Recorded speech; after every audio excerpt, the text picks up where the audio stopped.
3. Assalamualaikum warahmatullahi wabarakatuh. Kami dari kelompok 2 dari kelas 12 IPS 3. Saya Muhammad Aditya Pratama. Saya Angga Ardiansyah Nugraha. Saya Rianisa Fitri. Saya Renaldi Rahmandewa. Saya Siva Sandra. Kami di sini akan menjelaskan sejarah singkat mengenai USSR atau Union of Soviet Socialist Republics atau sering disebut Uni Soviet. Terbelakang berdirinya Uni Soviet. Pada abad ke-19 Masehi, Imperium Rusia kerap disebut sebagai teladan terburuk di Eropa. Rakyatnya terbelakang, telat mengalami industrialisasi, serta masih kentalnya praktik perhambaan atau serprot. Padahal di Eropa Barat, sistem feodal itu sudah ditinggalkan sejak abad ke-14. Kala itu, Rusia masih terbentuk kerajaan besar alias kekaisaran. Pemimpinnya bergelar tsar, gelar penguasa monarki yang merujuk kepada kaisar. Dengan tujuan menyingkirkan label buruk itu, pemimpin kedua Rusia yaitu Tsar Alexander II mengeluarkan putusan yang menghapus praktik perhambaan pada 1861. Namun, hal itu tidak cukup membuat kaum petani merasa terreparisasi. Pada kenyataan, kebijakan tersebut memang berbanding terbalik dengan fakta di lapangan. Kaum petani dibebaskan tetapi tak diberi hak atas tanah. Proyeksi penguasa kala itu ternyata adalah untuk menggerakkan para petani agar beralih menjadi pekerja industrial. Lambat laun, kaum tani mulai muak, lebih mereka yang menanyakan diri sebagai kaum radikal. Mereka bersatu dan membentuk Partai Buruh Sosial Demokrat Rusia. Pada perkembangannya, buruh tani terbelah menjadi dua kubu, yaitu Musaik dan Bolshevik. Sejak pembentukan partai itu, mereka mulai mengorganisir massa dan melakukan perlawanan. Upaya revolusi dilakukan dengan tujuan menggulirkan kekuatan tsar. Hingga 1917, setidaknya ada 3 revolusi yang meletus. Pertama, pada tahun 1905 ketika kaum tani berhasil memaksa tsar mendirikan parlemen Duma. Parlemen kedua memaksa monarki tumbang dan digantikan dengan republik pada tahun 1917. Revolusi ketiga, sering disebut sebagai revolusi Bolshevik, berhasil menyelamatkan Rusia dari kediktatoran militer. Bentuknya Uni Soviet, revolusi 1917 tidak hanya terjadi satu kali. Penggulingan tsar yang dilakukan pada Februari dalam kalender lawas Rusia disebutkan Maret sampai tahun itu belum membuat kaum revolusioner puas. Kegagalan pemerintah provisional yang mengambil alih tampuk kuasa sementara dalam menghentikan perang disinyalir sebagai penyebab utamanya. Pemerintahan provisional yang berasal dari kubu Menshevik terus ditekan oleh rivalnya yakni golongan Partai Bolshevik. Kala itu, di tengah keadaan negara yang terombang-ambing, kaum Bolshevik berkembang sangat pesat. Mereka bahkan berubah dari organisasi di bawah partai menjadi partai massa. Pada September 1917, Bolshevik melakukan penyerangan, berupaya menggulingkan pemerintah provisional. Upaya tersebut sempat dicegah oleh Perdana Menteri yang menjabat kala itu, yakni Alexander Kerensky.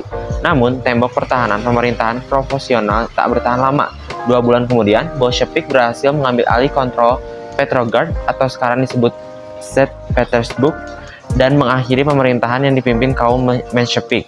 Jalan terjal mesti dihadapi para pejuang revolusi Rusia kala itu.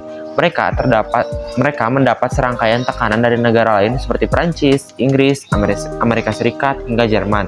Perang sipil pun pecah. Tidak dalam waktu singkat, konfrontasi kaum komunis dan anti-komunis berlangsung hingga 4 tahun lamanya. Kubu komunis berhasil memenangkan perang dan secara resmi memproklamirkan berdirinya Uni Soviet pada 22 Desember 1922 dengan menunjuk Vladimir Lenin sebagai pemimpin pertama. Daftar negara-negara anggota Uni Soviet, sebagian besar wilayah Uni Soviet merupakan milik Rusia. Wilayah Uni Soviet berbatasan langsung dengan Afghanistan, Cekoslowakia, Finlandia, Hungaria, Iran, Korea Utara, Mongolia, Norwegia, Polandia, Cina, Rumania, dan Turki. Uni Soviet terbentuk atas bersatunya beberapa kumpulan bangsa sebelum bubar pada tahun 1991 di era Mikhail Gorbachev. Ada 15 negara bangsa yang terhimpun dalam Uni Soviet, yaitu sebagai berikut. Yang pertama ada Armenia, yang kedua ada Azerbaijan, yang ketiga ada Belarusia, yang keempat ada Estonia, yang kelima ada Georgia, yang keenam ada Kazakhstan, yang ketujuh ada Kyrgyzstan, yang delapan ada Latvia. Ke-9 ada Lituania, ke-10 ada Moldova, 11 Rusia, 12 Tajikistan, 13 Turkmenistan, 14 Ukraina, 15 Uzbekistan. Selain itu, Uni Soviet juga memayungi sejumlah republik otonom yang berada di bawah naungan Rusia, Georgia, Azerbaijan, serta Uzbekistan. Selanjutnya saya akan menjelaskan tokoh-tokoh di balik masa-masa jaya Uni Soviet. Terdapat beberapa tokoh yang memiliki pengaruh kuat dalam negara berikut deretan para tokoh pengaruh Uni Soviet. Vladimir Lenin. Vladimir Lenin merupakan salah satu tokoh yang paling dikenal dalam sejarah Uni Soviet.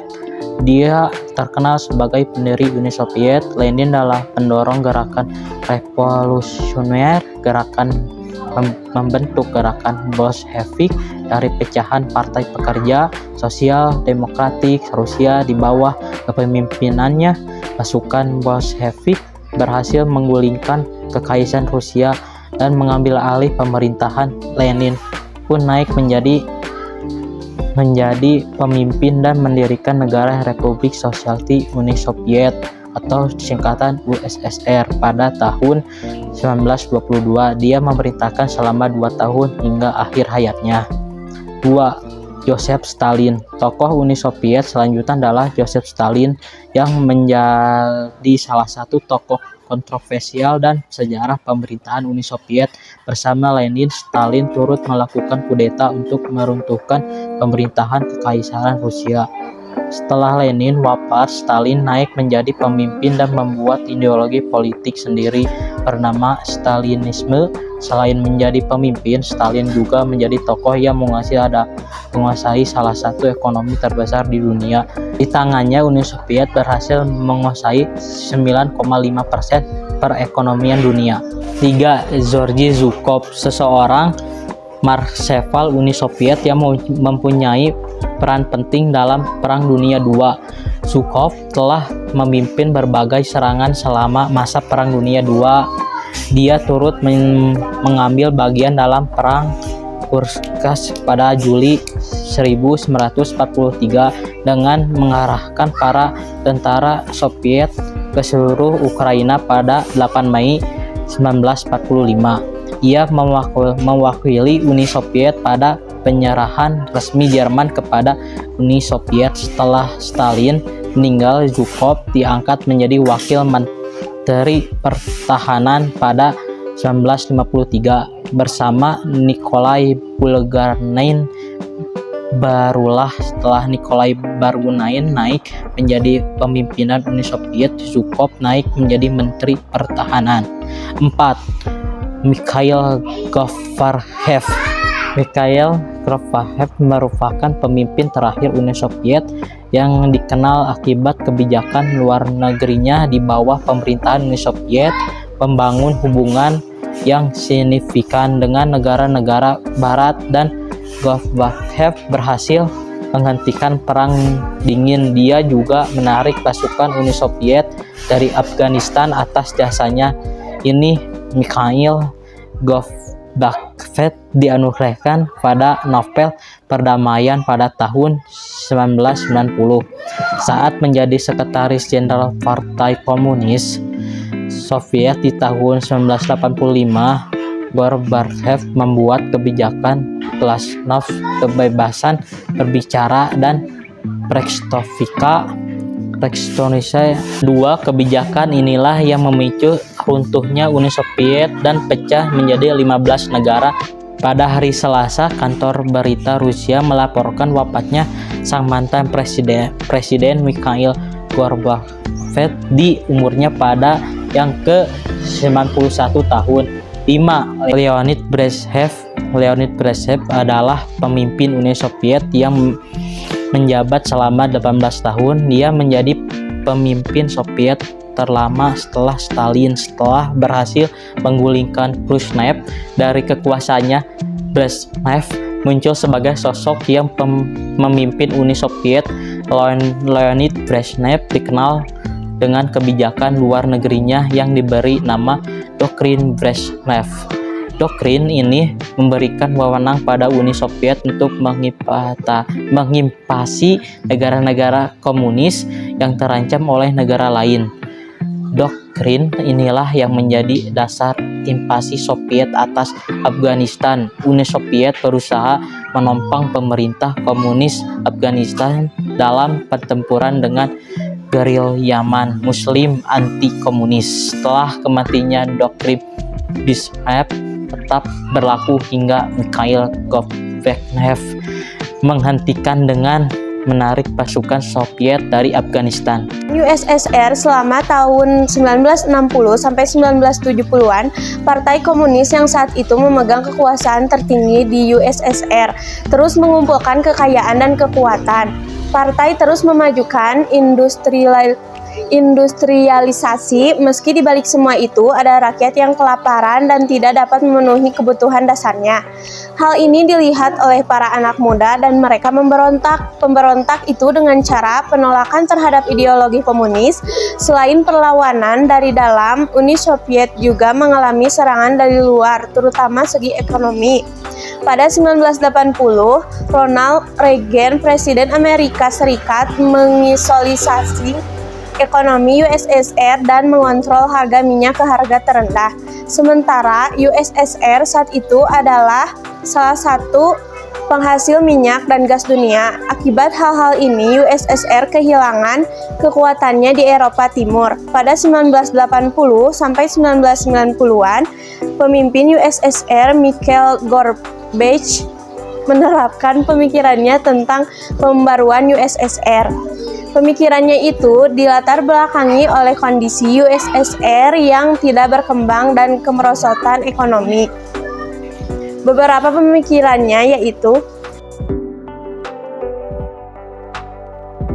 tersebut tentunya mendapat pertentangan karena dinilai bertolak belakang dengan ideologi komunisme. Salah satu penentangnya adalah kelompok konservatif di Moskow. Kelompok konservatif yang dipimpin Gennady Ananev adalah kelompok yang menentang reformasi dan ingin mempertahankan komunisme. Kudeta tersebut digagalkan oleh Boris Yeltsin, pemimpin kelompok radikal yang mendukung reformasi dan ingin meninggalkan komunisme. Meskipun Gorbachev selamat dari konflik dan nama Yeltsin semakin dikenal dalam politik USSR, nyatanya kondisi politik USSR semakin tidak stabil. Banyak negara bagian USSR yang ingin melepaskan diri dan menjadi negara merdeka.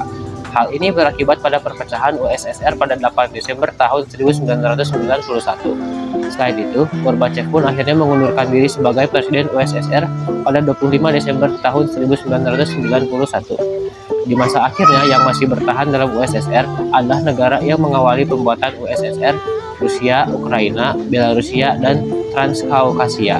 Perpecahan USSR sebagai negara komunis adidaya pun melemahkan kekuasaan komunis secara internasional. Hal itu sekaligus menandai berakhirnya Perang Dingin antara USSR dan Amerika Serikat.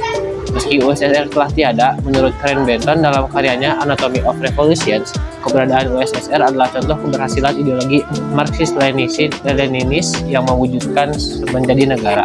Telah tiada, menurut Karen Benton dalam karyanya Anatomy of Revolutions, keberadaan USSR adalah contoh keberhasilan ideologi Marxist-Leninis yang diwujudkan menjadi negara. Ternyata selain memiliki wilayah yang sangat luas, USSR saat itu juga memiliki pengaruh yang besar terhadap kondisi dunia. Ya, meski sudah terjadi lebih dari 20 tahun lalu, perpecahan USSR ini tetap bisa kita jadikan pelajaran tentang kehidupan bernegara.